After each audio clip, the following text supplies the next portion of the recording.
Good afternoon, everybody. Today is Saturday, the 27th of February, 2021, and we got a mystery here. We got a puzzle to solve. I'm on the tail end of the pasture out here where we've got the 4 different species all free ranging. I noticed something the other day. I went to investigate today, and this is what I found. There's one rabbit carcass, and there's another rabbit carcass.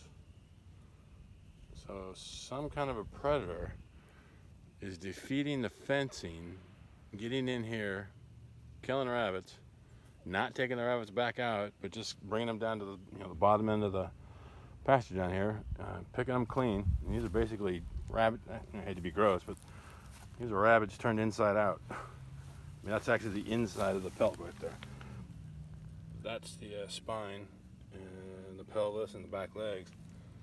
So the heads are gone. And the reason I do this is it's kind of interesting that when you do research on predation of certain animals like rabbits, there's a theory, and I kind of believe in it because I've seen evidence of it, that you can almost tell what the predator is by what they leave behind. I forget the specifics, but like a skunk will do one thing, a coyote will do another, birds of prey will do another. I'm leaning towards a bird of prey. I'm thinking this might be an owl that's coming out, a big owl that's killing rabbits, eating most of them. But that might not be true because I don't think an owl would eat the head. The heads are gone. So we got a mystery to solve. I did notice about halfway up this hill right here is kind of a little bit of a fur trail. So I think the rabbit was taken up on top of the hill, dragged down here and consumed. Pretty much every day. I haven't for the last couple of days, but as part of my chores in the morning, I usually walk this fence. It's 800 feet all the way around the perimeter of this pasture. And I usually walk the fence looking for, I look for two things. I look for any holes dug under the fence, one way or the other, in or out. So if the rabbits are trying to escape by digging out, or if some predator is trying to dig in. And I also look for bending in the top of the fence up here. If it's, I mean, you can see it's pretty damn straight, and from experience I know that if you got a fox or a coyote, especially a fox that climbs a fence, especially if they do it more than once, they will usually do it in one place and the fence will be like bent in where they come over.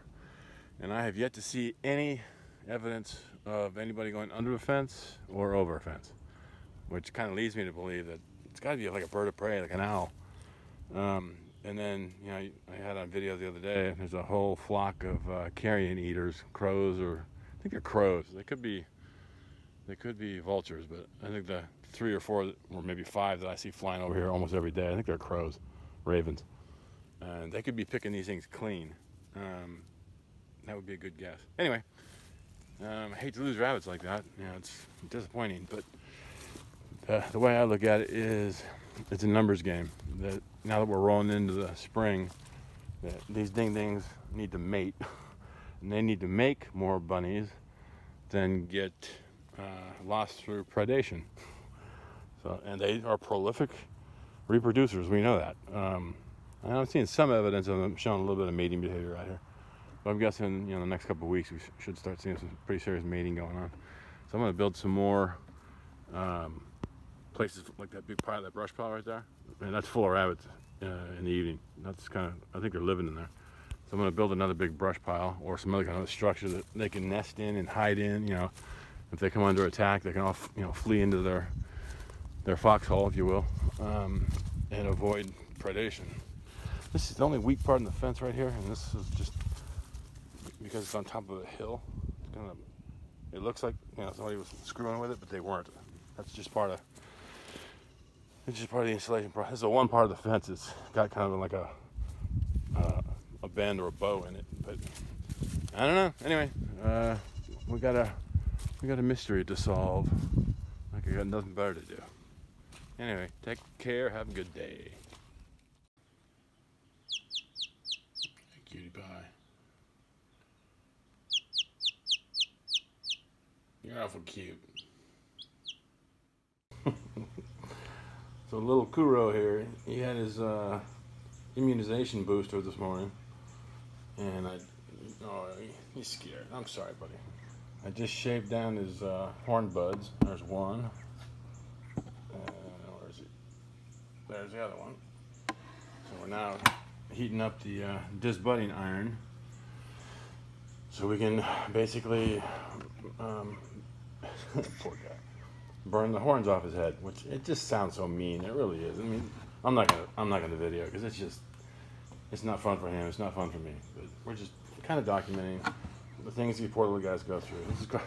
This is called a kid box, and it's designed specifically for this.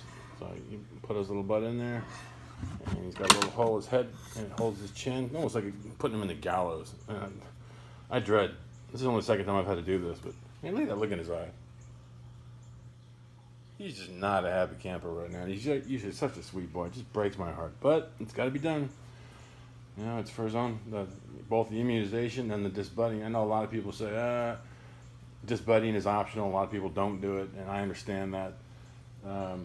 You know, I went to a goat, I didn't get certified, but to a full-day training class where we did disbudding, we did castration, and it was an awesome experience and a really good breeder, and they're into organic and minimal pain and all that kind of fun stuff. So I kind of feel like I learned from the best. I trust her judgment, and her position was, yeah, it sucks when you have to do it, but it's in their best interest, because if we don't remove his horns, then he can get hurt, or he can hurt somebody else when he gets a little older. So I mean, I have never seen a look in a goat's eye like that. He is so pissed off. He's only had his injection and his little head shaved. He hasn't even been under the iron yet. But anyway, all right, Bubba, just chill out for a couple. We'll get it over with. I'll put you on the pasture, and then you can play. Oh, you're breaking my heart, dude. Take a nap. All right, little buddy, we got it done. Kind of both a little blood on that one, but he did it. He's a little trooper. Of course, he didn't like it. I know, baby. But I'll tell you what, I think you did better than your brother did. I stayed on it a little bit longer, so you took a little bit more torture than he did, and you didn't scream as much either. Good boy. I'm so sorry, buddy. Okay, let's go back and see Mama. Let's go get some milk. I gotta say, little Kuro there, he's a tough little shit. Minimal screaming, when I disbudded him, and he immediately went quiet. I brought him back here and put him with Mama. And did he whine? Did he bitch? No. He went straight for the boobies, looking for milk. I mean, like less than 60 seconds after getting disbudded. What a trooper. That's my little boy. Shake it off, Bubba. Shake it off. You're a toughie. Still, he did better than you, shithead. Good boy. Shake it off.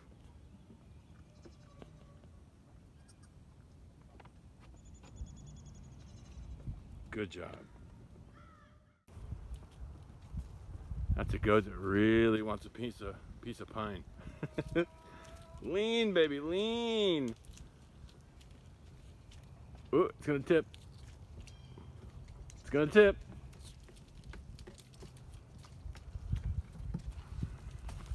F you, donkey. What do you want, biatch? I know. You didn't get any hay this morning. I told you it was gonna fall. Never listen.